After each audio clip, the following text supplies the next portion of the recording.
Bonjour à tous et bienvenue sur la chaîne de votre liberté. Je suis ravi de vous retrouver pour le 20e MAC de l'investissement fractionné et tokenisé. Et oui, on est déjà au numéro 20, ça passe très très vite. Voilà, je suis ravi en tout cas de ce MAG chaque lundi. Et avant de commencer, je voulais vous remercier. On a dépassé la barre symbolique des 1000 abonnés sur la chaîne. Donc merci à tous. Vraiment, encore une fois, c'est une aventure incroyable, donc je suis vraiment ravi. Donc merci à tous. On va pas s'arrêter là, hein, encore une fois. Si vous n'êtes pas encore abonné, abonnez-vous, likez, partagez à des gens que ça peut intéresser et commentez.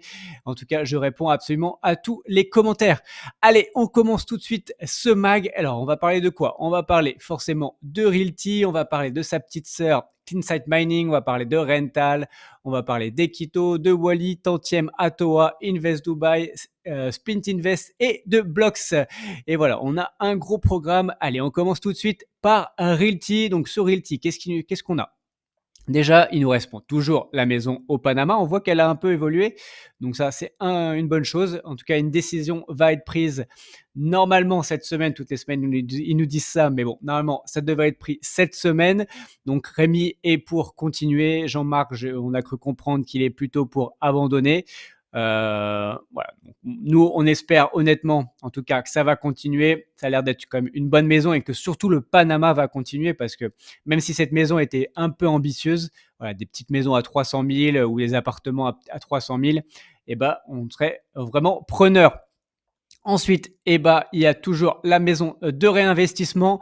Je pense que là, on est déjà à 1030 adresses. Il doit rester à peu près un peu plus de 900 tokens. Donc, je pense que là, il y en aura encore pour cette semaine. Et si vous voulez en avoir au moins quelques poupouilles, je pense que c'est cette semaine le dernier délai parce que du coup, elle sera entièrement finie lundi prochain.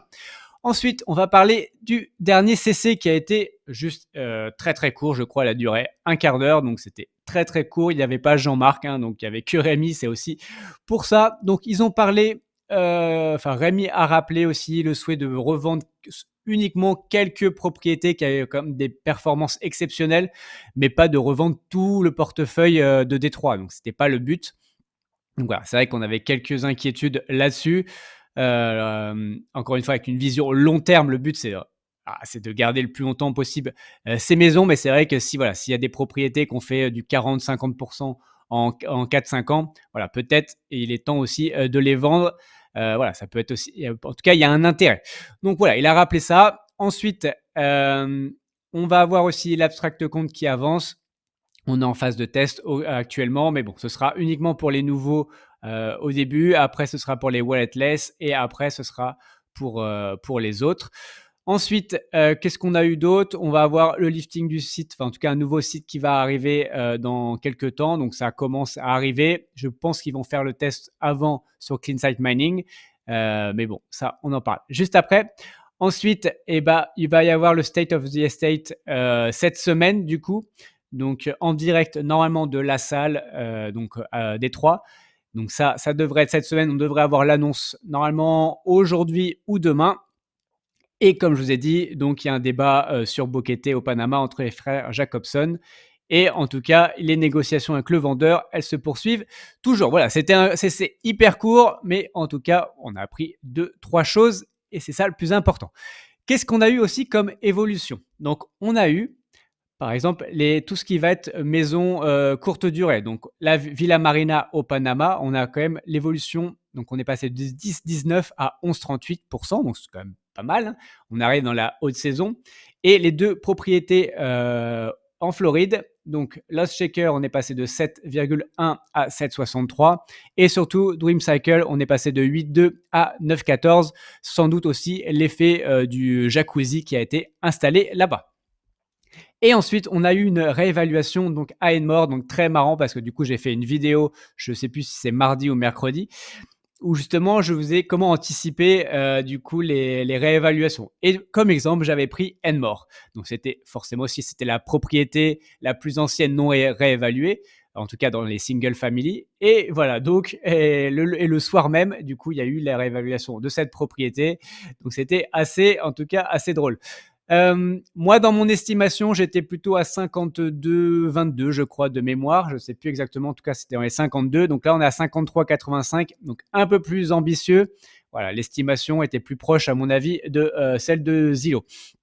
Donc, on voit en tout cas une belle augmentation pour cette propriété. Et ensuite, bah, rien de nouveau. On a eu juste une seule propriété la semaine dernière, donc qui était la holding à Fairview, que j'ai analysé, bien sûr. Ensuite, qu'est-ce qu'on va voir? On va voir tout de suite ma petite pépite du YAM.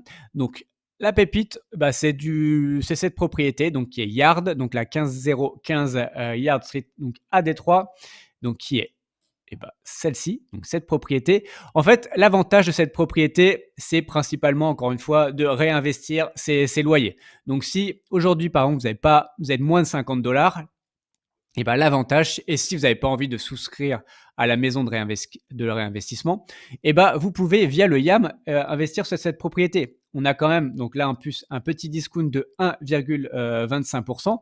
Donc, on passe de 5,63 à 50 $, ce qui est quand même pas mal. En plus, on a quand même pas mal, 39,7. Et voilà, donc on a un rendement à 9,74. Et cette propriété, je l'avais notée donc 7,2, donc qui est exactement dans la moyenne Realty. Et en plus, point important, c'est que la Rent-Start, elle est immédiate. Vous touchez, dès que vous l'achetez, vous commencez à gagner en tout cas de l'argent sur cette propriété. Donc voilà, c'est quand même un point assez intéressant là-dessus. Donc voilà, ça c'est ma petite pépite, on va dire, pépite entre guillemets, mais du YAM de cette semaine. Ensuite, les taux sur le RMM, on voit que pour ceux qui empruntent, on est quand même à plus de 10. Donc sur l'USDC, on est à 10,68 et le XDAI 11,85. Et pour ceux qui prêtent de la liquidité, on est à 7,84 sur l'USDC et 8,8% sur le XDAI.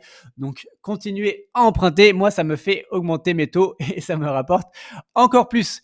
Allez, c'est tout pour Realty cette semaine. C'est vrai que s'il ne s'est pas passé grand-chose cette semaine. Et on va parler de sa petite sœur. On va parler de CleanSight Mining. Donc, il y a eu le CC la semaine dernière. Donc, CC, ils nous ont donné les infos en général. Donc, c'est pas grand-chose. On a fait un peu le tour de la plupart des sites de mining. Donc, déjà pour info, celui qui avait été ouvert au plus grand public, donc CleanSight Mining Delta, donc qui était aux États-Unis. Donc là, voilà, il y a 60% des machines qui ont été branchées. Donc ça commence à rapporter quelques bitcoins. Je crois qu'on est déjà à 0,69. Donc ce qui est déjà pas mal. En 15 jours, c'est quand même plutôt bien. Ensuite, autre information, donc la dernière fois, ils avaient déjà annoncé qu'aujourd'hui, les sociétés sont basées en Suisse et ils veulent sortir de la Suisse parce qu'au niveau fiscal, c'est trop compliqué. Donc là, ils hésitent en ce moment entre donc El Salvador et les Émirats. Donc pour l'instant, ils sont toujours en hésitation. Donc Émirats ou El Salvador, on verra. En tout cas, ils vont nous tenir au courant assez rapidement. Ensuite, il va y avoir le site qui devait pareil sortir donc début mars et donc il n'est pas encore sorti parce qu'il y a eu quelques ajustements à faire et du coup c'est exactement le même site que Realty. Donc en fait c'est un peu une phase de test. Ils vont commencer par CleanSight Mining pour le lancer parce que c'est aussi plus simple, il y a moins de propriétés, il y a moins de réajustements à faire. Et une fois que tout sera nickel sur CleanSight Mining, il sera déployé chez Realty. Donc voilà, ça c'est le premier point. Autre point aussi important, c'est qu'il va y avoir les AG, donc les AG des 4 sites qui ont exploité donc pendant de l'année 2023. Donc oui, il va y avoir des AG et oui, voilà, CleanSight Mining arrive à faire des AG, un petit pic à Realty. Donc les AG auront lieu le 16 avril. Donc le prochain CC aura lieu le 15 avril pour CleanSight Mining et les AG auront lieu le 16 avril. Donc si vous avez des tokens sur les 4 donc alpha, oméga, gamma et bêta, et du coup les AG, et au bout d'un moment vous êtes déjà invité en tout cas à ces AG. Ensuite, juste voilà, il nous montre, ça c'est aussi intéressant, c'est qu'une fois par mois, on nous envoie un petit récap de savoir voilà, quelle a été la performance du mois, combien on a gagné de Bitcoin et tout. Et voilà, je trouve ça hyper intéressant. Et il y a vraiment des chiffres, moi enfin, c'est plutôt, on sait que là en ce moment, on est encore avant le halving, vous allez me dire ça. En plus, le Bitcoin est assez élevé, mais bon, en tout cas, pour l'instant, ça gagne quand même pas mal de Bitcoin. Typiquement, au mois de février, sur, le Clean Site Mining Omega, on est à 52 000 € de gains. Donc il y a 100 000, pour vous donner une idée, on a 100 000 tokens, donc ça fait, on va dire 0,52 par token. Sachant qu'un token sur Omega était à 14 $, ça fait en euros, parce que là, comme ils ont mis en euros, on était à 14,60 voilà, dollars, je crois. Et du coup, en euros, on va arrondir à 14 euros. En fait, et là, c'est par mois. Donc, si on fait x12, la performance, ça ferait 6 euros pour, on va dire, 6 euros pour 14 euros investis. Ça fait quand même un rendement. On est quasiment à 40% sur l'année. Donc, voilà, c'est vraiment, vraiment intéressant. Après, vous allez me dire, encore une fois, il y a le halving. Certes, en avril, dans un mois, il y aura le halving. Bon, oui, bon, au lieu d'avoir 40%, on aura 20%. Bon, voilà, ça reste quand même assez intéressant. Voilà, donc, et on n'est que à 72% de performance. Et leur objectif, c'est d'être au-delà de 85-90%. Donc là, il y a eu quelques problèmes en Finlande à cause de températures un peu extrêmes. Ça a un peu augmenté, mais normalement, on devrait être à 85-90%. Et quand on regarde d'ailleurs le delta, donc la ferme qui est aux États-Unis, on voit que les performances, elles sont encore meilleures et que les machines sont encore meilleures. Et qu'aujourd'hui, je vous ai dit tout à l'heure, on est déjà, au bout de 15 jours, on est déjà à 0,65 Bitcoin. Donc, les performances, elles sont encore meilleures. Et je crois que le coût d'électricité est encore plus basse. Donc, je pense que cette ferme-là va beaucoup rapporter. Voilà, en tout cas, ça, c'était mon petit point. Vous pouvez toujours suivre, hein, donc, vous voyez là-dessus, vous avez l'adresse du wallet et donc vous pouvez suivre exactement combien il y a de Bitcoin du coup dans le wallet. Et typiquement, là, on voit qu'il y a en réserve pour l'instant 146 000 $, ce qui est quand même pas mal. Ça fait quand même 146 000 $. Du coup, il y a 100 000, ça fait 1,46. Voilà, donc honnêtement, c'est plus tout bon là-dessus. Allez, hop, ça je passe. Passons tout de suite à Rental. Donc Rental, il va y avoir un nouveau projet. Donc le premier projet à Madrid. Donc c'est plus encore une fois du crowdfunding immobilier. Donc voilà, ça dure 6 mois. Là, encore une fois, j'aime pas du tout ces présentations de Rental, mais ils annoncent du 16 à 24%. Bon, c'est annualisé. En fait, comme c'est sur 6 mois, en fait, c'est du 8 à 12%. Et on aime ou on n'aime pas, mais je trouve qu'au moins, il crée une communauté assez forte. C'est vrai qu'il y a le token communautaire. Donc, si vous avez, en fonction de votre nombre de tokens communautaires, vous avez soit 12%, soit 9%, soit 8%. Donc, malgré tout, voilà, on en pense qu'on veut, mais je trouve ça bien. Moi, à titre perso, je n'ai pas de ces tokens, mais voilà, ça peut être quand même assez intéressant. Ensuite, parlons de Equito. Pareil, mercredi aussi qui arrive. On va avoir un nouveau bien chez Equito. Donc là, ce sera dans la banlieue de Valence, donc c'est pas à Valence, hein. C'est vraiment dans un petit village, voilà, village très proche de Valence à 10 minutes. Donc voilà, donc c'est le 19e, on est quand même déjà au 19e bien chez Equito. C'est quand même, enfin voilà, c'est en tout cas cette plateforme progresse vraiment assez vite on aura une rentabilité supérieure à 8,5%. Ensuite, Wally, donc il y a toujours le bien à Rouen. On voit qu'il y a une belle progression. Là, il doit rester 38 000 €. Donc, on a dépassé les 100 000 € de collecte. Donc là, c'est un très bon point. Et ils annoncent déjà leur prochain bien. Donc, le prochain bien, donc ce sera lundi prochain à 18h. Et là, c'est un bien beaucoup plus ambitieux parce que du coup, il y aura 534 000 € à collecter. Donc, c'est un appartement T4 à Annemasse, donc Annemasse qui est proche de la frontière suisse. Et du coup, ce sera pour de la location courte durée. Donc voilà, c'est pour des jeunes travailleurs qui veulent aller travailler en Suisse pour des missions. Voilà, donc c'est ce genre de choses. Voilà, j'ai regardé, bon, j'analyserai, je mettrai en tout cas ce que j'en pense directement sur le canal Telegram. Je ne ferai pas de vidéo spécifique là-dessus. Ensuite, on a Tantième. Et bah, il y a eu la semaine dernière, du coup, ils ont lancé leur dernier bien à Paris, donc dans le 9e arrondissement, proche de la rue des Martyrs. Donc là, on est déjà en une semaine à 50% de financé. Honnêtement, pareil, je trouve le bien un peu cher et surtout un rendement de 5,40%. Bon, voilà, enfin, ça, c'est du 5,40 brut. Avec du net, doit être à 3,80. 3,80 net, honnêtement, autant rester sur le livret A ou autre. Mais voilà. Après, il y a la plus-value, vous allez me dire, mais je trouve qu'ils l'ont acheté un peu cher. et que le loyer est un peu cher aussi, donc j'ai un peu de doute. C'est un salon de coiffure, on sait que les salons de coiffure, ça tourne beaucoup, donc voilà. Donc moi, j'ai un doute là-dessus. C'est pour ça, en tout cas à titre perso, je ne suis pas investi sur ce projet. Ensuite, parlons de Atoa. Donc, Atoa avait levé ses 100 000 euros assez rapidement la semaine dernière. Je vous en ai parlé. Là, il y a eu quelques désistements, en tout cas virements qui n'ont pas été reçus, ou surtout KYC qui n'ont pas été complétés. Donc, ils ont réouvert, je crois, 5 ou 600 euros pendant le week-end. Bon, c'est parti en une fraction de seconde.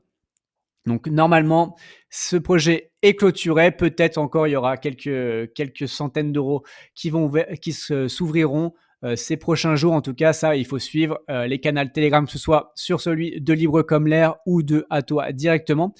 Et on voit une belle progression aussi sur The One, donc la tranche 2. On est passé à 74%. Je crois que mémoire, on devait être dans les 60-65%.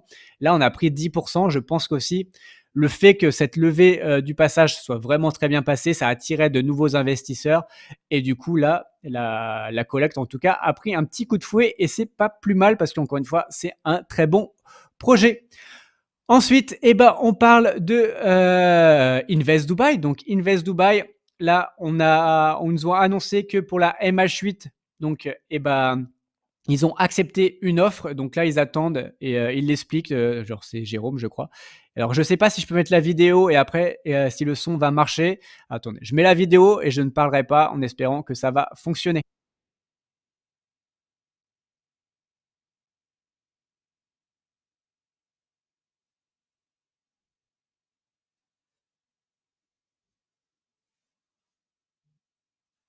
Voilà, donc l'offre d'achat.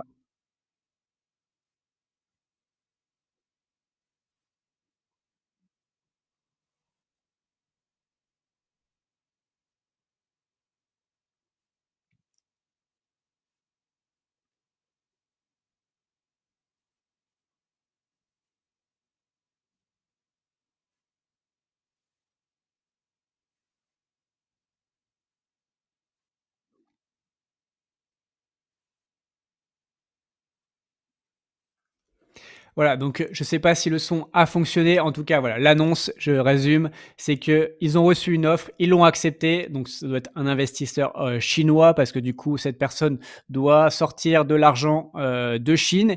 Et en plus, c'est ça, c'est intéressant. Il faut aussi comprendre ce qui se passe dans le monde. C'est que cette personne aussi va payer en USDT. Donc, il doit convertir ses USDT pour acheter la propriété. Donc, on voit que quand même, la crypto, il y a des gens qui investissent en crypto et qui gagnent de l'argent en crypto et qui finalement aussi investissent après dans l'immobilier réel. Et donc voilà, ça doit être des sommes aussi assez importantes. Donc ça, c'est quand même un point très important à prendre en compte. Donc en tout cas, la MH8 devrait être vendue d'ici 2 semaines. Et ça, c'est un très bon point. Ensuite, Splint Invest. Donc, Splint Invest, là, pas de nouveaux biens annoncés. Je pense qu'il y en aura quand même cette semaine, mais en général, il l'annonce plutôt le lundi soir. On a toujours cette œuvre d'art donc de Miguel Covarrubias, désolé pour la prononciation. Donc, il en reste toujours. Donc, assez bizarrement, en général, c'est en fait les œuvres d'art en général, partent assez vite, en tout cas pour des artistes très contemporains, parce qu'il y a de la spéculation et autres. Mais bizarrement, pour des œuvres un peu plus anciennes, qui sont un peu plus établies, et bah, ça met toujours un peu plus de temps. Donc en tout cas, il reste cette œuvre d'art, il reste toujours aussi la montre, il reste toujours le sac Hermès, pareil, je trouve j'en ai parlé dans mon canal Telegram, il est acheté à un prix très correct, donc pourtant il devrait plutôt bien partir. Et je crois qu'il reste là-dedans, c'est à peu près tout. Mais en tout cas, voilà, donc il reste des biens et il y en aura d'autres, je pense, annoncés d'ici ce soir ou au pire demain. Et pour finir, on va parler de Blox. Alors Blox, c'était un projet qui a été arrêté, qui a été relancé. En tout cas, au début d'année, on a eu un mail comme quoi le projet continuait. Donc là, on n'avait pas de nouvelles depuis janvier. Donc moi, j'ai envoyé un petit message à Lorraine. Donc Lorraine, c'est la CEO. Donc l'équipe a un peu évolué. En tout cas, les postes ont un peu évolué. Parce qu'à la base, Lorraine, elle était plus au niveau marketing, la directrice marketing. Et on voit qu'il y a eu quelques évolutions. Maintenant, ce sera des 100 euros et ce sera toujours donc des commerces, mais ils ont rajouté aussi tout ce qui est hôtel. Donc en tout cas, elle m'a annoncé que le projet était toujours, en cours et ils devraient nous annoncer courant fin avril, on va dire mai du coup, fin avril, mai que, bah, les nouveaux projets et donc en tout cas, ce projet est toujours, en vie et toujours, toujours en live. Donc en tout cas, moi, je vais le suivre, avec grand intérêt. Et voilà, c'est tout pour cette semaine. Pour rappel, tout ceci ne sont pas des conseils en investissement. Mon but n'est pas de vous apporter le poisson tout cuit dans l'assiette, mais de vous apprendre à pêcher. Faites vos propres recherches avant d'investir votre argent. Et voilà, on se retrouve pour une prochaine vidéo. Allez, ciao!